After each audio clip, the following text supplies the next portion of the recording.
Саламатсыздар, ардақты меймандар. Чыңгыз Айтматов атындағы Рух Орда мәдени борборына қош келдіңіздер. Здравствуйте, добро пожаловать в культурный центр Рух Орда имени Чингиза Айтматова. Меня зовут Асема, с удовольствием буду вашим гидом экскурсоводом. Спасибо, Рахман. Рассказывайте.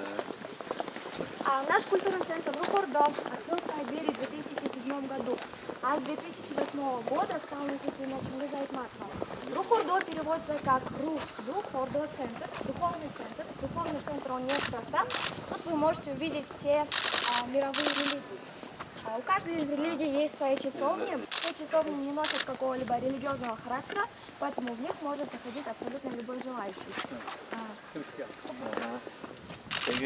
Католиклар, наверное, да? Католики. Будда есть, да? Будда. Тут представлены все 4 мировые религии, но вы могли заметить то, что часовен 5. В действительности тут представлены все 4 мировые религии, но конфессий 5. А именно у христианства 2 часовни. Ведь в 1054 году церковь с разделения Рима также разделилась на православие и на католицизм. Католицизм также тоже на протестанство. У каждой скульптуры есть своя философия. Давайте разберем некоторые из скульптур. Эта скульптура называется «Раскаяние» из произведения Чингиза Айтматова «Легенда о птице Дюнабай» или же «Манкурт». В самом произведении рассказывается история о парне, которого звали Джеломан.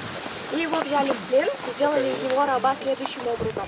Его полностью побрили на лысо и из верблюжьей шкуры ему сделали шапочку. Поскольку он был рабом, он выполнял черную работу, он постоянно находился под солнцем. И со временем эта шапочка настолько впиталась в его голову, что его волосы начали прорастать вовнутрь. Тем самым повредили его нервную систему, и он стал психически нестабильным. В конечном итоге он забыл о том, что он является человеком, и, подобно животному, исполнял все приказы своего хозяина. Ему дали кличку Манкурт, что является кличкой животного.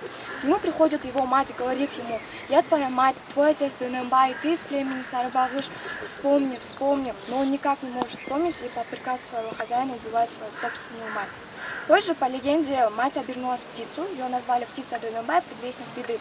И хоть ее собственный сын убил ее, она, превратившись в птицу, продолжала его опекать. Она постоянно летала вокруг него, что поделаешь, материнский инстинкт.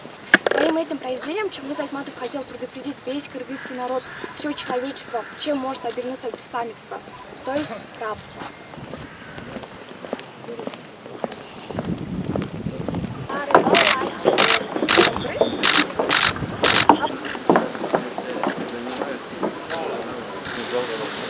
Что-то вот.